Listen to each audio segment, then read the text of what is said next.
Welcome to our third episode of Mindful Transitions. Welcome, Ian. How was your week this week, Ian?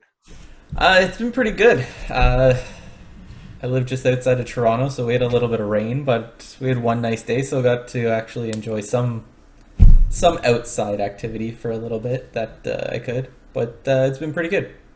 That's awesome. Yeah, I'm on the other coast. I'm in Vancouver, and both you and me are practicing coaches. I know you have Inception Consulting, and I have Power versus Force Coaching. And together, we've decided to have this Mindful Transition channel. And for today, I just wanted to. I know there's so many different things we could talk about in regards to transition, because really the only constant in life is change. But today we've decided that we wanted to talk about this whole idea of people going back to work, the transition from being sheltered in place and going back to work. What was it about this particular topic that kind of caught your interest, Ian?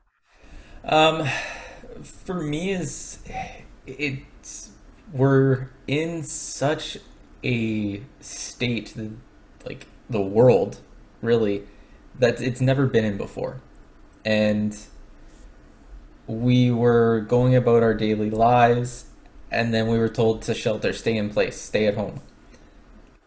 And it sort of caught everyone a little bit by surprise. It sort of was just like, what am I going to do now? There's all these thoughts and just this massive change. And now we're sort of being told, like, okay, well, we can start to go back to work. We're going to do it in stages. Um, and now there's sort of another change happening, and it's been roughly 60 days for most people. So it's just another change, another phase that's happening, and really thought it'd be something that, by bringing some awareness to it and bringing sort of how you can do that mindfully through going through this transition, would be a benefit and help to others. Well, I have the same thoughts as you as well too. Is that because both of us really have a desire to really contribute to the common good, and we know that it's not just people out there; it's our friends and family and people we care about that are all.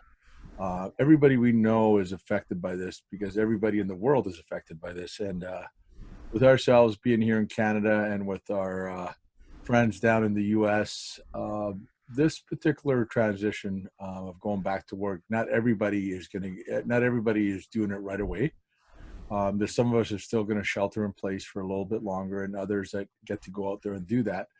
But I think for the ones that are going back, I think that we really want to really give them an opportunity of how to be more effective as they go back to work by really having a mindful approach. And when we think about mindfulness, right, we quite often talk about the idea of choosing to be in the present moment on purpose, without judgment or label, so that we can actually be where life is actually happening, which is this present moment. And we discussed that last week. We touched briefly on it, but then again, we made a little detour and got into some of the energy blocks. But so I thought we'd kind of explore awareness again, right? And with awareness, the whole idea that awareness is really just noticing things. And when we talk about noticing or awareness, there's two types of awareness, and I know you know what they are, Ian. So why don't you tell us what the two types of awareness that we can have? Um, there's a couple. So there's one is just self awareness, and just to sort of give a bit about self awareness is really knowing what's going on with your thoughts, how you're feeling, your emotions, how your body's reacting to the situation. Really sort of encompasses that self awareness, which a lot of people get. Um, and then the other side of sort of awareness is really being connected and getting in touch with what's going on around you. And that's sort of the other piece of it is noticing uh, what's happening with other people, what's happening with the world, what's happening at work in this case, what's happening with your coworkers, is sort of that other piece. And I think what you're actually describing, Ian, is just describing an inner awareness And outer. which is actually what's happening in between our ears, and outer awareness, what's actually what's happening outside of ourselves. And it's really great because when you talk about self-awareness, it really is an inner awareness. And inner awareness, it could be narrow or broad. We could focus on something in our minds about one thing, or we could have kind of a bigger picture of it. And a lot of the self-awareness that we're looking for, and some of the things that we'll find when we start going into self-awareness, we'll be looking at our belief system. That's actually it's actually created by the values, principles we live by our beliefs, which are statements that we believe to be true based on past experience, based on feelings, the way that we're responding to different things, different energy levels, different levels of consciousness. So really, self-awareness is really what's happening in between the ears in our mind here and what's happening in our thought world. And when you talk about the outer awareness, that's really cool. Is really being aware of things outside of yourself, and that could be just really even looking at the facts of things, right? It's the facts of things. So if you go back to work and you realize that if you're in retail, all of a sudden you have a plexiglass where there was no plexiglass before. Just noticing that, that's an outer awareness. And the other thing as well too is also being aware of other people, or at least the presence of other people, and including the energy and the influence that they may have on you, because you may go back with just feeling that, you know what, oh, it's time and what have you, but everybody else will interpret everything through their filter. So you may find that some people are different now that you've gone back. They're maybe more fearful, right? Where before, now with the social distancing, you'll find that in being aware of how everybody else is also feeling and thinking and how they're showing up is also more of the outer awareness. So I think that you really hit the point on those 2 points, is that we have inner awareness, which is inside what's happening inside of our minds, and outer awareness of what's actually happening outside of ourselves. So I had a question that for you, Ian. All right. So so how does being aware of what's going on in our thought world, also knowing what's going on outside ourselves, how can that benefit us as we're experiencing this change and as somebody is transitioning into going back to work? So what is the benefit of noticing the difference when you're in inner awareness as opposed to outer awareness? Um, so for inner awareness, when you're aware of how you're reacting and how you're responding, um, and what's really going on with you, it enables you to sort of look at it in a different way. You can, let's say you have some fear about going back to work. Like, what if, like, is it safe to do it now? That's sort of something that would tie into your inner awareness, to yourself being self-aware about it. And when you can tie in or touch base with that, you can then begin to work on it or do something with that. So if you do have that fear of going back, you can actually start to be like, well, what is that fear? Okay, so what are some things I can do to lessen the impact of that fear before you even go about doing it? Another way to look at it would be like, what's the worst thing that can happen? And then sort of just, again, by looking at that, you can then come up with things that you can do in reality when that happens, which lessens the impact that that fear would have on us. Um, the outward approach to that would be sort of seeing it, like just sort of tying it all together. If you've done the inner part, and let's say you see that with a coworker that they're sort of timid, they're afraid, they might have some fear. It enables you could actually just share what your process is with them.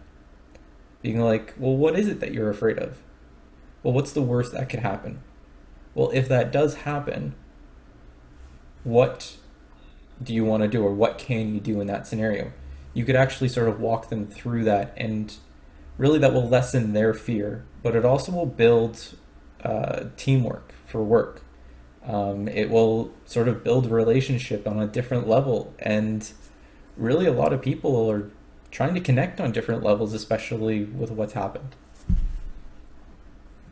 You brought up the point about what's the worst that can happen, and what's really interesting on that is because Susan Jeffers, who's the author of Feel the Fear and Do It Anyway, she's got a PhD on fear, and it's interesting how she talks that the very root of fear is that we're afraid that if the worst thing happened that we can imagine, that we might not be able to handle it. And the reality is, everybody that's hearing us through a video here um, is still here. So we've all had difficult things in our lives that we've gone through, but you've managed it, and we've all survived it, and we're all still here. So I think that being able to go to that worst case scenario and realize that, you know what, even if that were to happen, I'll handle it. Because at the very core of things, problems are really about the past or the future, right? If you've got a problem, it's about something that happened or something that may happen. And the same with fear. Fear is really about projecting yourself into the past or the future, afraid that something that happened before is going to happen again, or something that's never happened before is going to happen. And so I think that really that's a great advice for people, right? What is the worst that can happen, right? And that you've all been resilient. You've all found a way to still be here to this point in your life, in our lives, so that by being able to know that you are actually much stronger than you think you are, and you're actually more resilient than you ever give yourself credit for, right? So I think that those are really two good points that you had in there. And then the other thing that's also important is also understanding that um, when we're being aware of reality, understanding that what we believe is happening to what's actually happening may not be the same thing, right? Because what we do is we view life through our filters, right? Through our values, our beliefs, and that's why it's aware to know what those are, because we're going to filter everything through that, right? And also right now, when people have sheltered in place, there's been a lot of this. People have had a lot of time in their hands to consume a lot of TV programming, internet programming, so that even that what you've been consuming for the last 60 days is going to affect your experience of going back to work, because your level of fear, your level of no fear, whatever it is, will be affected based on that. So understanding that our truth is not their truth, your truth is not your truth. So what's really important to be aware of that is because when you go back to work, everybody else is going to have their truth of the situation, and it'll actually give rise to have a little bit more compassion with other people and a little bit less conflict, because understanding that just because you see the situation in one way, that your coworkers may not, or even your employer may not see it that way. So they may be a little bit based on where they are and the fear sort of continuum, right?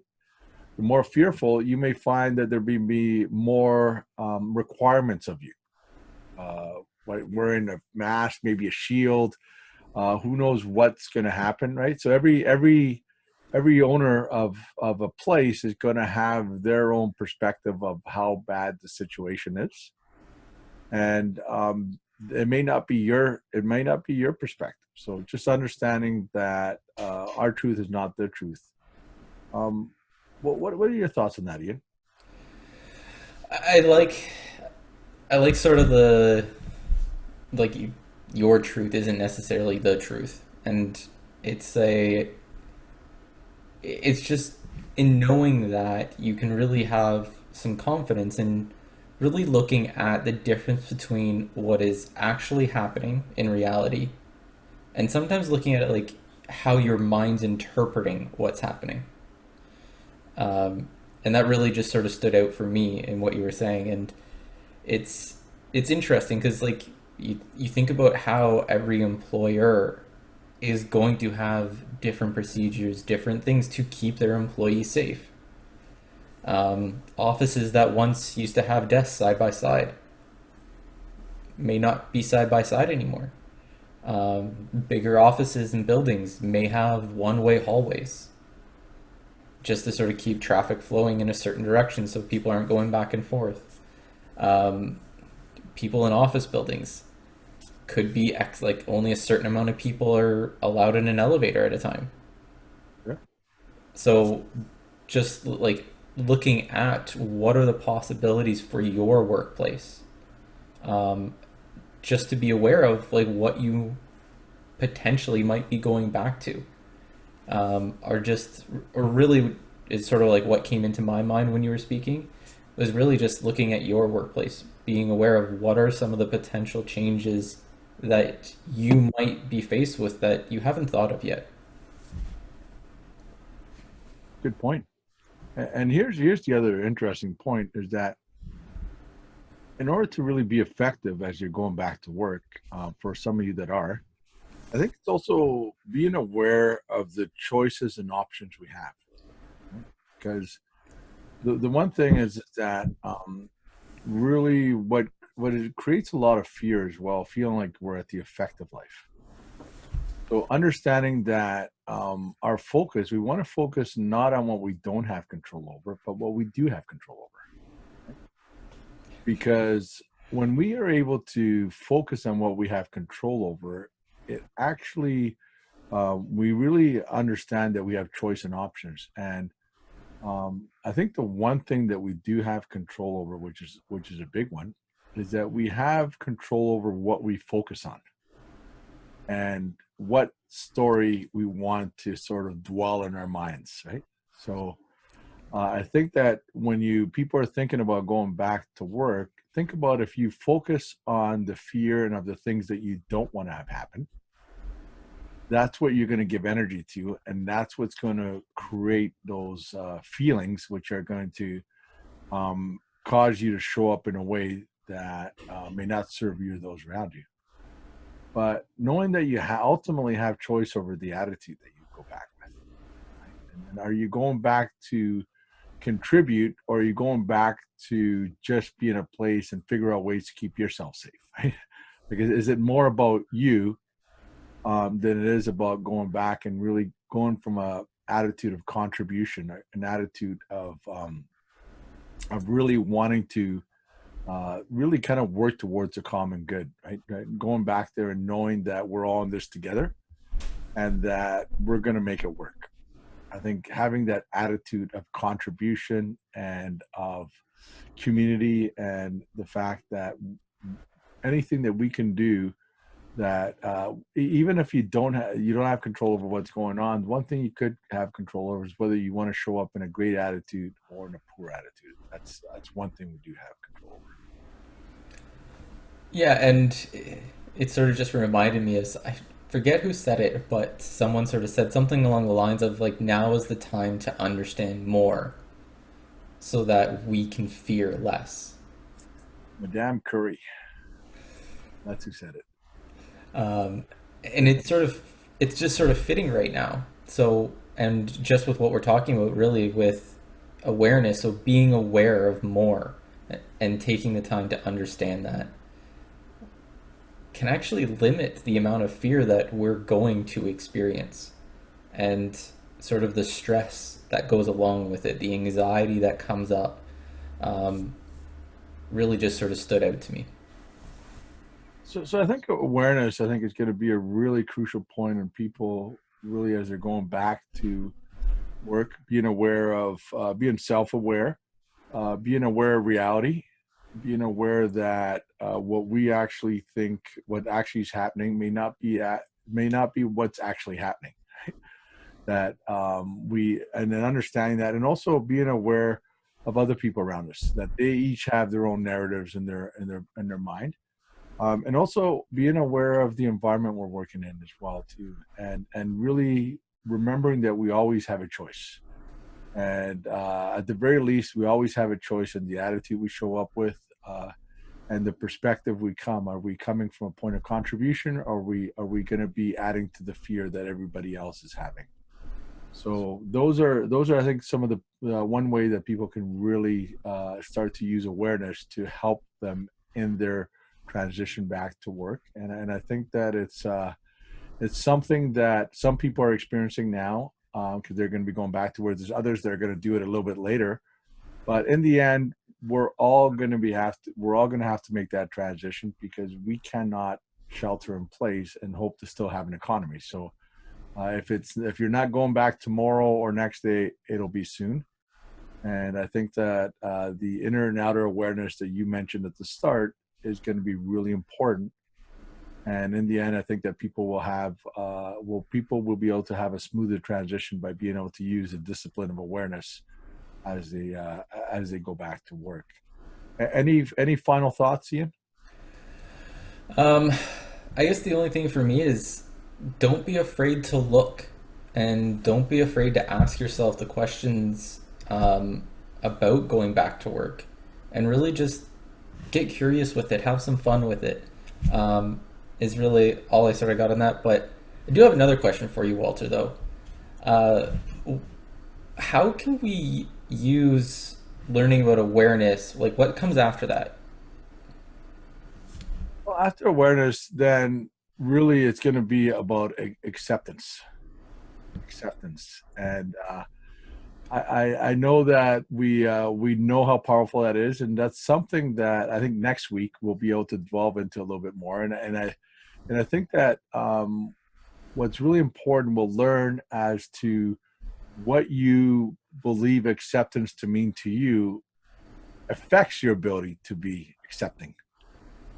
So yeah, I think that next week we could delve in that into a little bit more, and I think that it will be a great conversation because when we learn to accept things as they are rather than as we think they should be, we actually we increase the possibility of having more joy, peace, and contentment in our lives. So yeah, so good point, and that's something that next week it's a cliffhanger. I think that we will definitely really flesh that out and really give some great value back